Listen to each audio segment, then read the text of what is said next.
Gary, I wanted to ask you about something. I'm not sure that everybody, even that knows your stories, knows that you also paint.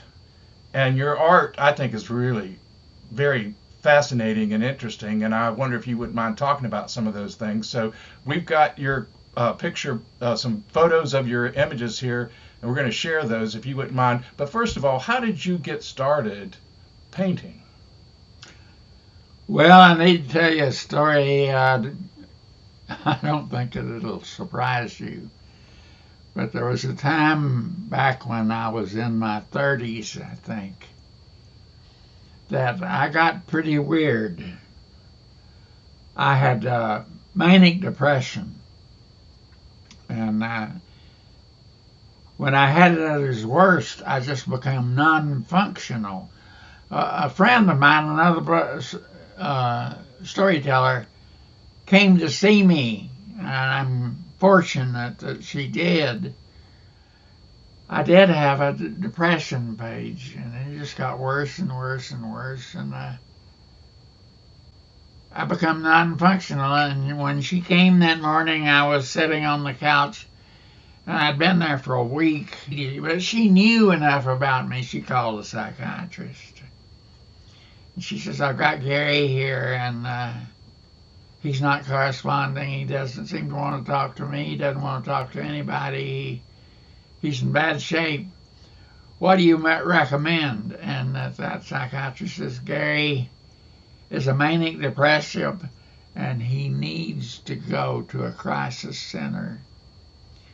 She loaded me in her car, and she got her husband, and they hauled me to Hendersonville. And when I got there were people lined up in the hall, and they went all the way outside the hospital and around the corner. And there were people in bathrobes, and some of them had their toothbrushes. And there were people going to be admitted to the crisis center. So I had to stand in line, and I told Marilyn McMahon McCready, I said, some of these people are really messed up, Marilyn.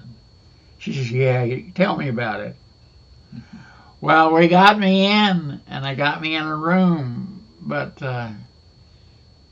they thought I was suicidal, and I don't think I've ever been suicidal. It's not likely. I've got too big an ego for that. But they put me in a room where the door stayed open all the time, and a nurse's station straight across the hall, and they could see me all the time.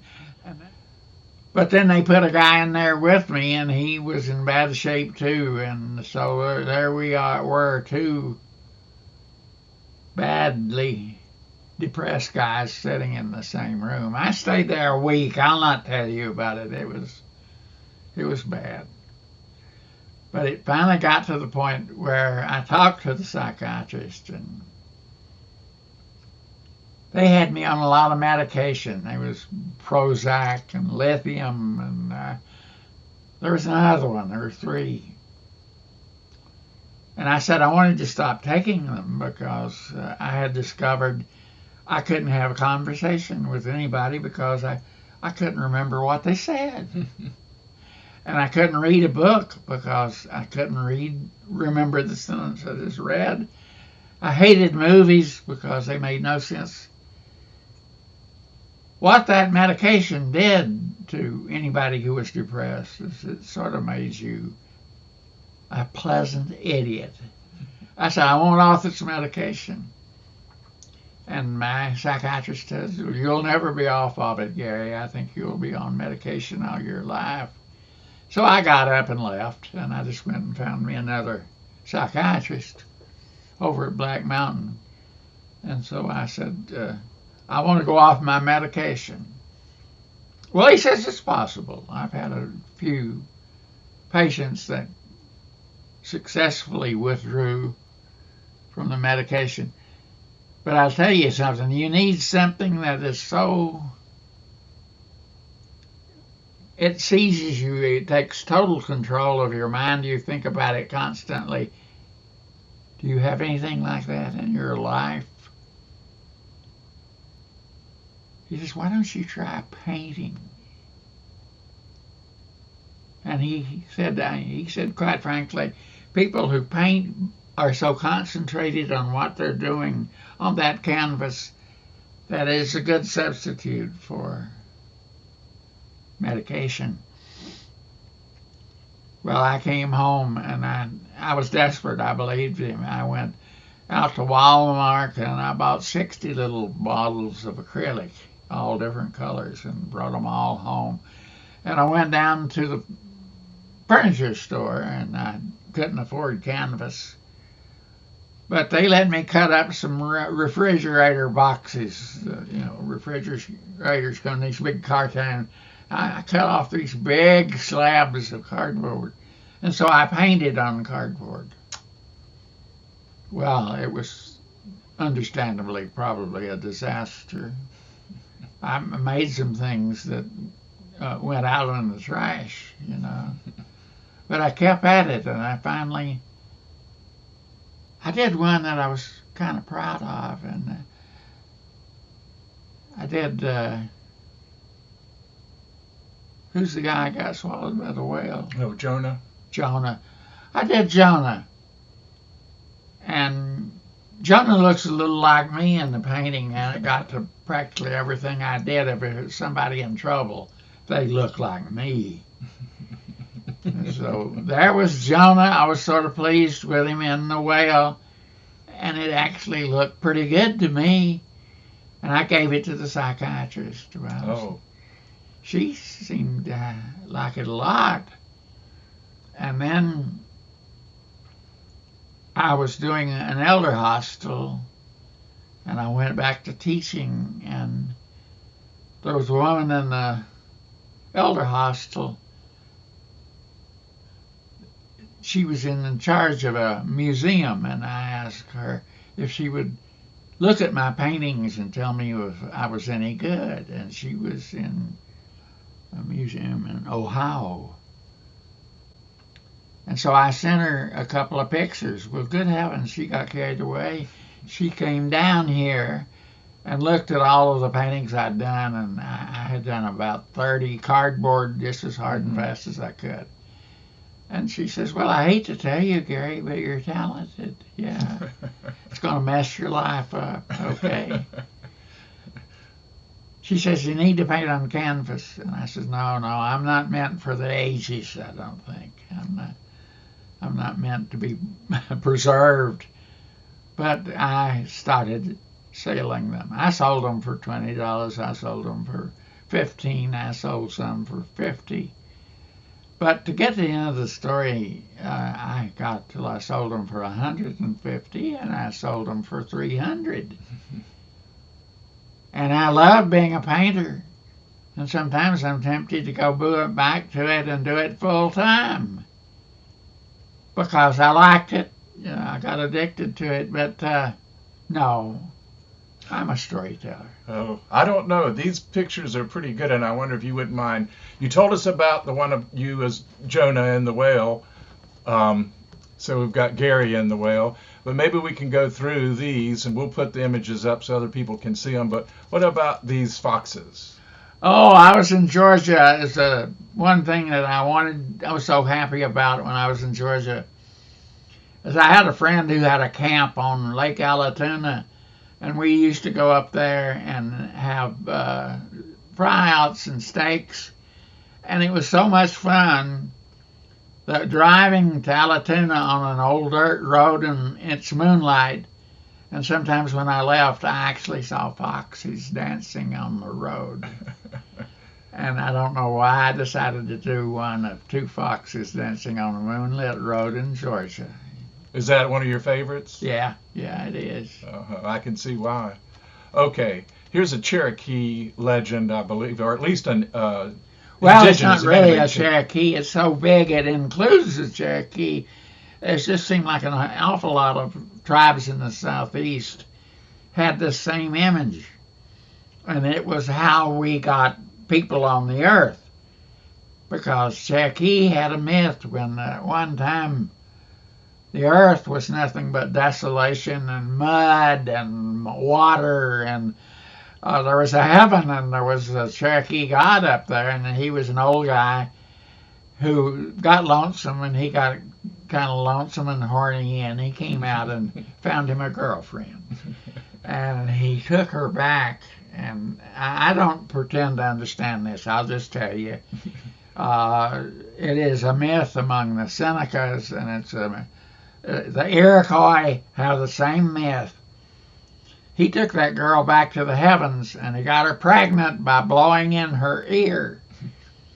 And as time went on, it was less than a perfect marriage. He was old and tend to want to do nothing but to consider the world and his life, but she talked constantly. She just talked too much. And he was gone one day. He got to leaving every day, and he'd come in late because he dreaded talking to his teenage wife who was pregnant and talked all the time. And she had pulled up the tree of heaven, which is the only light in heaven. It was a blue light, and it was in a tree. And she dug it up. And when he come home, she was looking through the hole in the floor of heaven. And when she looked down, she could see nothing but birds flying around. And she stuck her head down in that hole looking, and he came in, and he thought, I'll never have a better chance to get rid of her. And he kicked her through the hole. And she fell. And as she fell, she grabbed at things in heaven. And she grabbed corn, beans, strawberries. What else has she got there? I think there were 4 things. But she grabbed those vegetables, and they fell with her, and that's where they came from. Cherokees thought they all came from heaven. And the first woman had fell. Well, the birds were flying around. There were nothing but birds flying around, and they took pity on her, and they caught her. They just flew in, caught her up, and flew around in a circle with that pregnant teenage girl. And they talked the turtle into coming up off of the bottom of the earth. And he came up, and they said, we need to put her down someplace. And he says, well, you can put her down right here on me. And so they came down and dumped the pregnant woman. She's the first woman on earth, and she was pregnant. And she brought strawberries and beans and whatever else you see there. Corn. I see. Mm-hmm. Yeah. And she was pregnant. And she had 2 children. And she had, sounds a little bit like Christianity and sounds like Adam and Eve and all that, but her children were different. She had one normally, the way that everybody has children, but the second one was difficult. He came out of her armpit, and he was always trouble. So she had those 2 children, one that he was hard to get along with, mm-hmm. and the other one who was totally agreement with everything. Mm-hmm. And so when she settled down on the earth, there she was, the first woman, and she had 2 sons, which makes us think a little bit about our own Genesis, mm-hmm. and the 2 sons, and one of them was trouble. So that's not in the painting, but what's in the painting? I saw that painting in Seneca, at the Seneca Museum. The Seneca had a tremendous amount of art in their museum. And I copied it, and they told me this was such a popular story, it ended up with the Cherokees, too. I see. It's not necessarily, but Cherokees are all part of the same tribe. Mm-hmm. And so that's how we got the first woman. And that's just the beginning. I won't go on. Bless her heart. Yeah. She's in for a lot of trouble. Yeah. Well, that is a neat creation story, and interesting how it got spread. Well, I see another image here, another picture, very familiar one and a favorite one of mine, and it's a creation story of how you got started telling stories. Well, after I got pretty good and people actually bragged on me, I did that one. Oh. It's from my childhood, and it's based on a true incident. I used to sit at night on the front porch with my grandparents, and I loved it. if I could have some eternal place to stay for forever, I would be on the front porch with my granny stringing beans and shelling peas, and my granny's out, my grandfather's out in the yard sharpening his mowing scythe. And I like that, sitting there listening to that mowing scythe and those peas drop into that tin bucket. And sometimes I could hear off in the distance on the hill above me a preacher. Mm-hmm. He was a fundamental preacher, and he was going full blast. He was yelling and shouting. And my grandparents didn't pay a whole lot of attention to me. I pretty much did what I wanted. So I got down and went up there one night. And I went to the church, and I creeped in the front door, and I sat on the back pew, and I listened to that man preach. But what bothered me, there was people crying all over the church. He was describing hell, and he was telling how they were going to burn in the fire on the lake unless they came to God. And, I kind of liked him. He was good. I think I wanted to try my luck at preaching. So when I left, I came home, and I went in the house and got the family Bible, and I got a lantern, and I went to the chicken house, and we had 150 chickens, and I told them about chicken hell. It was a barbecue. And they weren't attentive. They flew and squawked and tried their damnedest to get away from me, but they were not an attentive audience. But that was my first office. Yeah. Right. Chicken hell. I like that. Same. You did make multiple copies. I mean, you would paint these. Yeah, when I started selling them, when people liked it, I turned around and did it again. Now, this is one of your most famous stories. We won't have you tell the whole story, but that is Mason Jars in the Flood. Yeah. While my grandparents were trying to get the cow out of the barn and on a ridge because we had a flash flood and the water was rising, I got my granny's canning jars and sat on the front porch and wrote notes, and I thought maybe I'd find somebody to play with. That was the curse of my childhood. I was living with two elderly people, and there were no children. They would come and go. Sometimes they'd move in and then they'd move out, and I wouldn't have any playmates. So I decided to send those jars out to see if I could find a playmate. And I spent the week after those jars left looking for somebody to come up the road with one of my jars, somebody who was coming to tell stories and talk to me.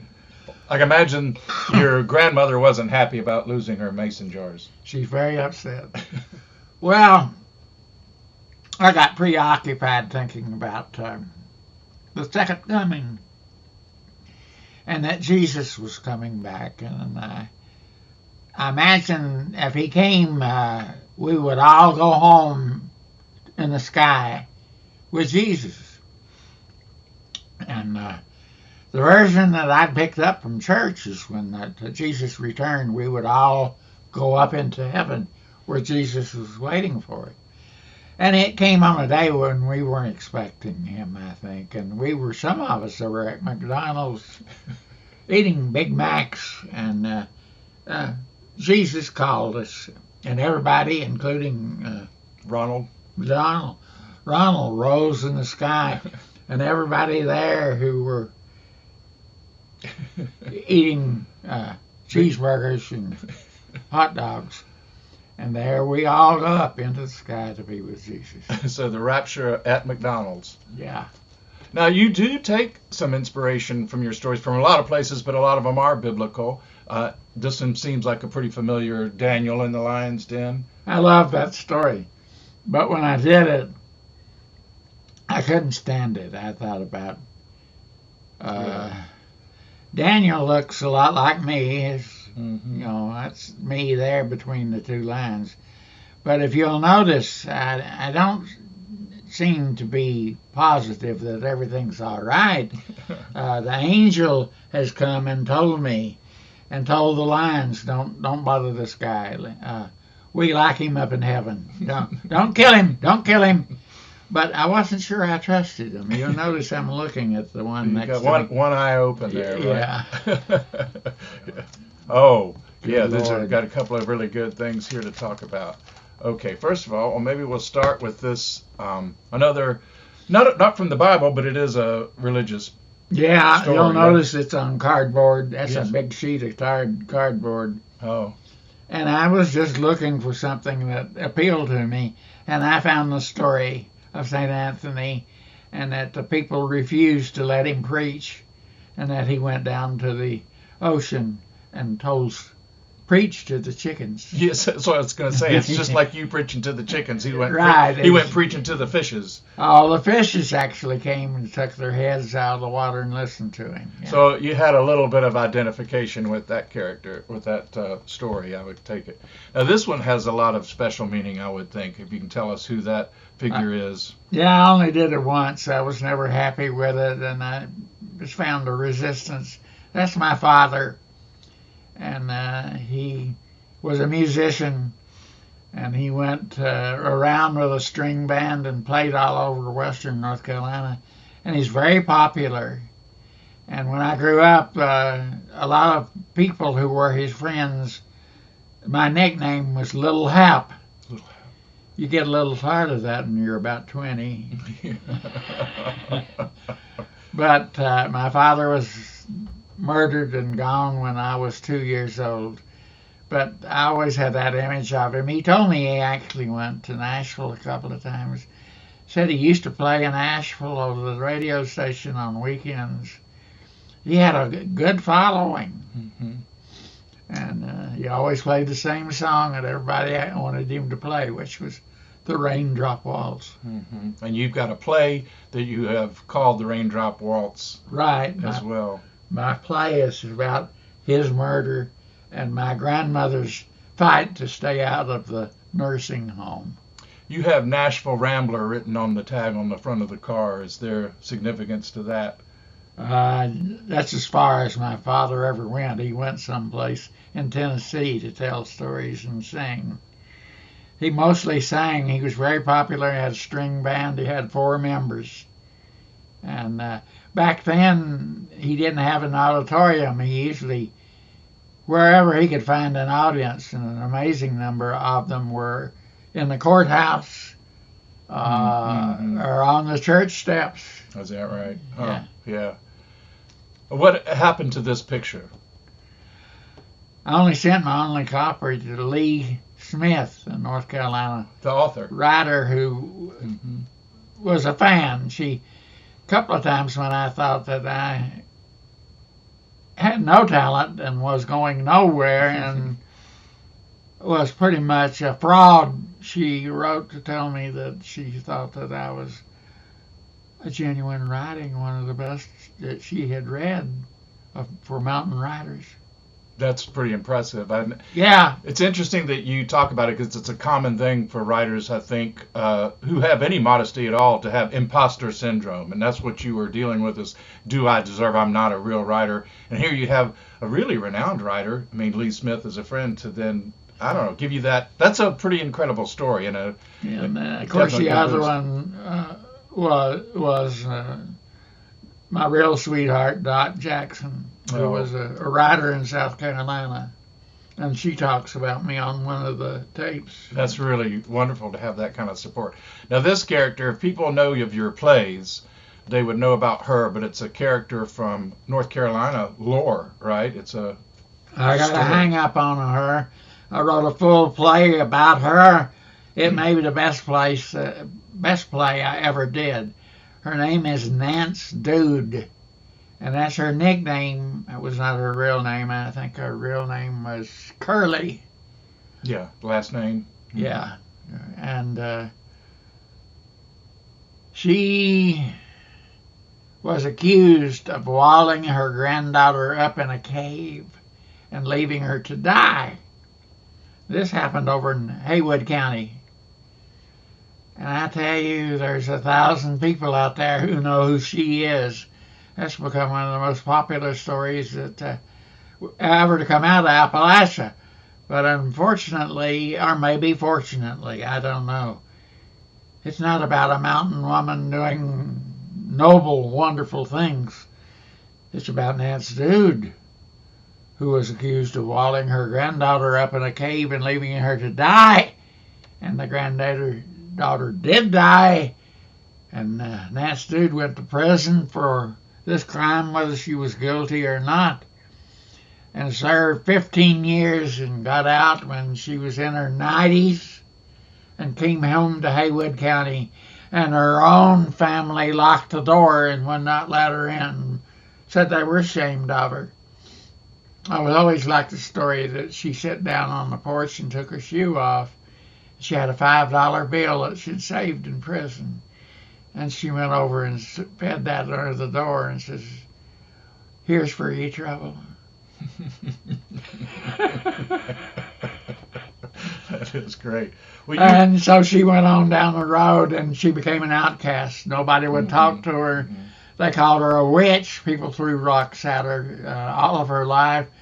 She ended up living in a shack in Jackson County. She came down here, and a guy actually took her to the shack and left her. It had a dirt floor, and the only thing she had to do something to stay alive. She got a hatchet, and she'd go out every day, and she would make little piles of kindling, and she would tie them up in little knots and little packages, and she sold them to the Florida tourists to start the fire in the fireplace. Have them kindling, yeah. Uh-huh. Did you have a family member, one of your grandparents, recall seeing her at some point? I saw her. You saw her? I saw her. I was riding with my granddaddy. We see this old woman staggering along the river, Tuckasegee. And she's got all this timber tied on her back, and what she's doing is she's got a hatchet, and she's cutting limbs, and she's just tying them in a bundle, and she puts them all on her back, and then she goes home where she's got a chopping block, and she makes those little packages of kindling that she sells. And I said, "Grandpa, who's that?" And Grandpa said, "Lord, son, that's Nance Dude. Everybody knows who she is." I said, "Well, I never heard of her." "Well, there's a story there. They'll be glad to tell you." And, of course, I went to the library and got the story. Well, she is like, if there's a theme running through your work, it seems like it's often about outcasts, people who have been alienated, and that kind of feeling. That seems to be who you're drawn to. Is it a natural assumption to say because as a child you felt outcast to some degree? Well, I think the reason it was so popular, and it was popular, I got more calls to do it than anything, even more than Louis Redmond. For some reason, it really hit the note, and I got calls to bring the actress that did it to junior colleges and even to libraries all over western North Carolina. And they would pack it with, and what I found, there were normally women who were so addicted to her story. They were women who were a single parent. They didn't have a husband, and they had children. And they sort of took her as a hero because she did the same thing. She had no friends. She was a total outcast, and they identified with that isolation. And she had a flock of old dogs that followed her everywhere she went. Yeah, the dogs. So you start the play with her talking to the dogs. Yeah. Yeah. Yeah. She named the dogs the same name as of the men who had all forced her into difficult situations. And obviously she cared about the dogs more than the men. Yeah. Okay, another biblical figure here. Why did you choose this particular story of Absalom? I always liked that story. I found that kind of story very rare. It had an emotional appeal. He was arrogant and a smart-ass son, and he made war against his own father and tried to overthrow his own father. And he had long hair, and he was very vain about his long hair. And during one of the battles, he rode through a thicket that was so heavy that his hair became entangled in the tree roots and dragged him off of his horse. And that's where they found him, and that's where they killed him. And he was hanging there by his hair. And somebody had to go tell his father.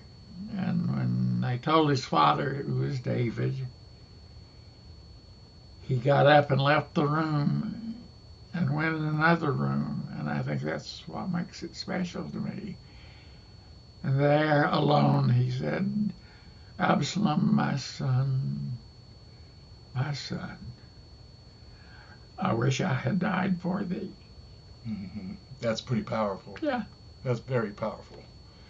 I remember you in another interview talking about that, and or maybe it was just a conversation we had, and just in the writing of that story as it appears in the Bible, the repetition of the name Absalom you mentioned struck you. It struck you. The fact that he said it twice, this is that second, my son, is what makes it poetry. Well, you did an excellent job of doing that. Now, that was on cardboard as well, or is this a canvas? Yeah, I was still painting on cardboard. I did that for a long time. I accepted the fact that if I could paint, I wasn't any great shakes. But why would I want to paint on canvas? That would mean that people wanted to keep my painting for years. And I had my doubts as to whether I was worth eternity. I'd like to know about those cardboard paintings in different places here. Well, there are a couple of pictures here. There's one, this has got numbers on it. It's hard for us to see right here, but we'll have another image of it in a minute. And it looks like it's Icarus, the Greek myth of flying too close to the sun. Does that ring a bell? Yeah, you're right. I'm always inspired by people who fall.